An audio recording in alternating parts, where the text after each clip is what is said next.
What is that record? Like what? 0-3? Woo!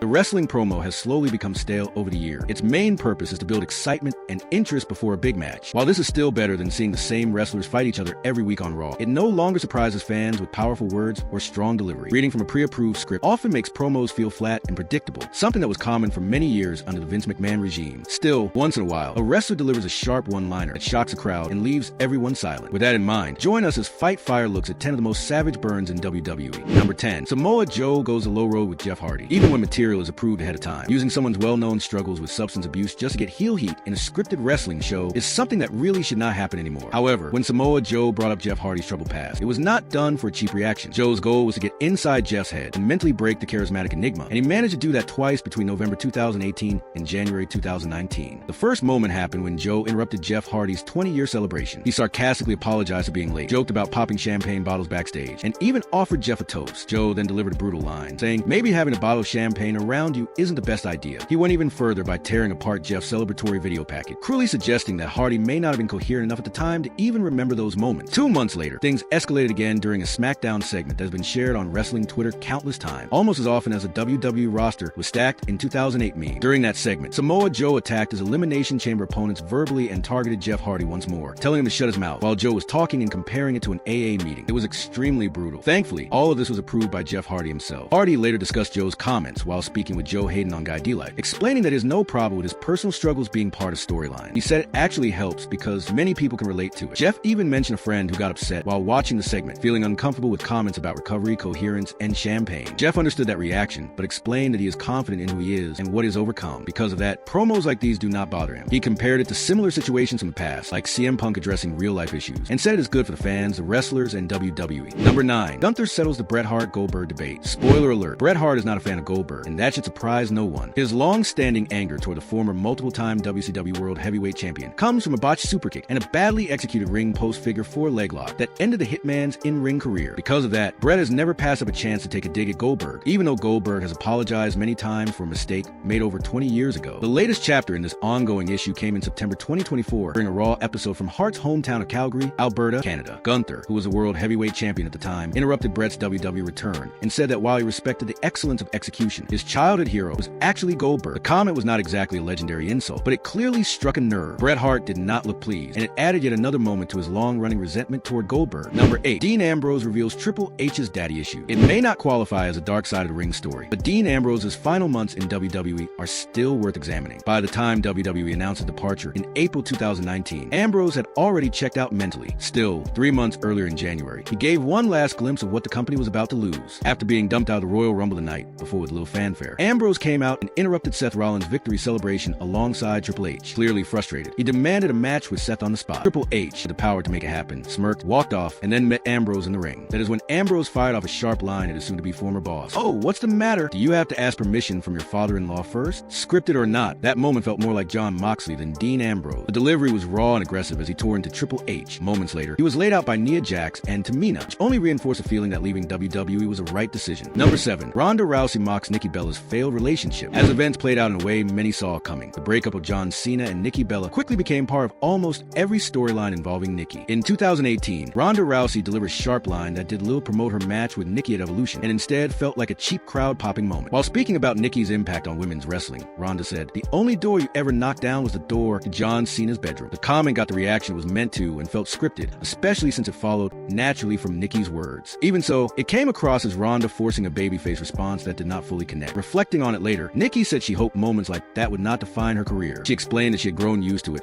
but looked forward to the day when promos would stop bringing up her ex 7 years later. That hope still has not been fulfilled. As number 6, Becky Lynch mocks Nikki Bella's failed relationship. When Nikki Bella returned to WWE in 2025 for what she later called her final run, she was once again pulled into storylines linked to her breakup with John Cena. This time, Becky Lynch took that approach, which was notable since Becky's own relationship with Seth Rollins has often been part of her career. The two confronted each other on the Raw episode after SummerSlam, with Nikki stepping up as a challenger for Becky Lynch's Women's IC Championship. During the exchange, Nikki commented on Becky's hot husband, prompting a sharp comeback. Becky responded by saying she and Seth were the greatest wrestling couple of all time, unlike Nikki Bella and John Cena, adding, "Oh, wait, you can't see him anymore." Unlike Ronda Rousey's earlier jab, this felt like Becky Lynch at her strongest as a heel harsh, but not over the line. Number 5. John Cena calls Cody Rhodes a Nepo baby. The idea of a John Cena heel turn sounded exciting at first, but quickly lost momentum once The Rock and Travis were removed from their expected roles. That left Cena without a clear direction until he was eventually turned back into his familiar happy-go-lucky babyface. Even so, his early weeks as a villain showed real effort and some surprisingly strong performances. As the once unthinkable bad guy, Cena mocked Kid, promised to ruin wrestling, and called Cody Rhodes a Nepo baby. The sudden shift made it especially entertaining, as Cena vented his frustration over what the WWE Championship had become. His harshest moment came when he verbally tore into the American Nightmare, describing Cody as a paint-by-number sociopath Nepo baby obsessed enough with himself to tattoo his gimmick on his body, saying the tattoo revealed Cody as just a regular fan pretending to be something more. Number 4. Rhea Ripley insinuates Dominic Mysterio has a small package. What followed sounded like something straight out of a low-budget,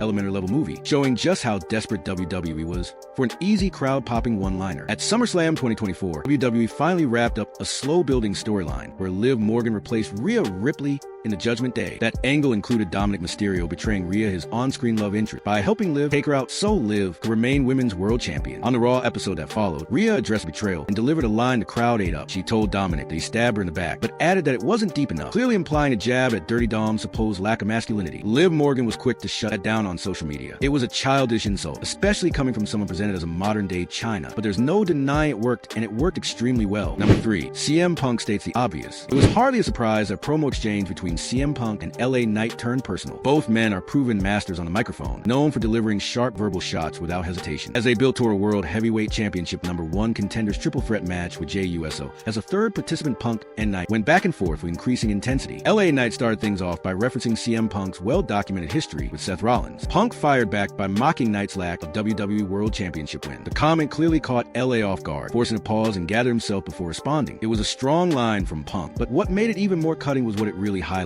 This was less a shot at LA Knight and more an exposure of WWE's failure to fully capitalize on him. That is a dangerous line to walk, especially when there is no clear plan to fix the issue. And as things stand, that comment still hits just as hard. Number 2. Roman Reigns mentions he who shall not be named. Vince McMahon resigned from WWE in July 2022 after sexual assault allegations and hush money settlements surfaced. Given the seriousness of those issues, there was no chance he could remain a babyface figure on WWE television. Still, his departure was not completely ignored on screen. Austin Theory, long viewed as one of McMahon's hand-picked projects, had just won the Mr. Money in the Bank briefcase and was expected to be pushed as a future top champion. On the pre-SummerSlam episode of Raw, Theory interrupted Roman Reigns and teased cashing in his contract to take over as head of the table. Roman shut him down with one sharp line, saying, "Your daddy's not here anymore." The crowd immediately erupted into chants of "Who's your daddy?" even causing Roman to briefly break character. That moment crushed Theory's momentum, and many believe it marked the start of his downfall, one he still hasn't fully recovered from. And number 1, Drew McIntyre tells Ricochet to shut up. Speaking of wrestlers who never truly bounce back after a brutal verbal shutdown, Ricochet is a prime example. It took him more than 5 years and eventually a full jump to AEW to move past being completely cut down by Drew McIntyre. The moment happened during an otherwise forgettable moment of Bliss segment, where Ricochet appeared alongside Baron Corbin, Braun Strowman, and the Scottish Warrior. As Drew was running down Corbin, Ricochet interrupted and said he was not there to talk. Drew's reply was fast, sharp, and perfectly timed. "But I didn't come here to talk, then shut up." The line itself was simple, but the delivery and timing made it devastating. If Drew had hesitated or stumbled for even a second, the moment would not have landed the same, and moments like that helped turn him into a 3-time world champion. Ricochet, on the other hand, was left standing there stunned. In that exact moment, it felt like he realized he had just made the biggest mistake of his career by signing with WWE.